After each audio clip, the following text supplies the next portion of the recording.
We are live to Kenny Heatley now. He's at New South Wales headquarters, and this is a pretty important spot to be this morning, Kenny. That news conference will be held there in 55 minutes' time, and we do understand that there won't be this two tales of Sydney. The 12 LGAs of concern will be included in the fully vaccinated plan at 70%, but there are still some questions and vagaries here, aren't there?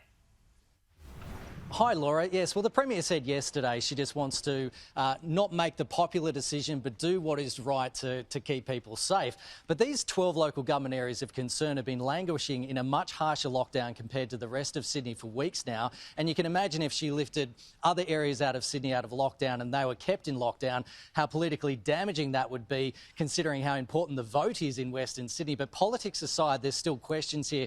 This is the modelling that the New South Wales government released on Monday that predicts case numbers and hospitalisations, and it says that cases are predicted over the next week to start plateauing or even start reversing. Now, if this is wrong and cases continue to rise into October, can they still guarantee those freedoms at a 70% double vax rate?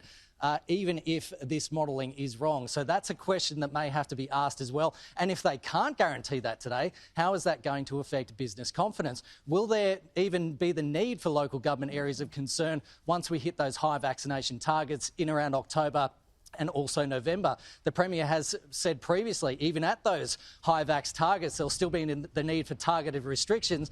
And the Minister for Western Sydney, Stuart Ayres, was on Sydney radio just yesterday afternoon saying that places with high case numbers, and keep in mind West and South West Sydney, they've been seeing 80% of the daily case numbers for a while now.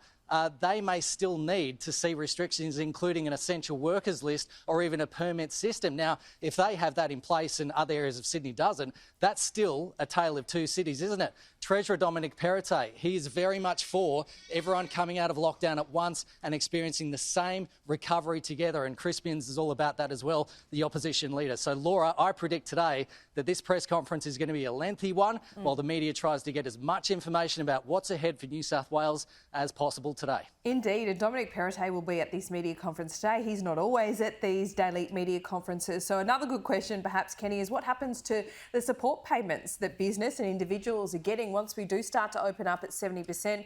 Does those payments start to taper off, or do they drop off a cliff? You'll be on the spot, as we know, so we'll see you very soon. On Sky News, of course, we'll bring you complete coverage and analysis of that New South Wales roadmap. We'll have all the details. 11 a.m, the Premier will stand up to the mics, as she does every day. This is a much anticipated plan, though, so a big day for New South Wales. Don't miss a thing.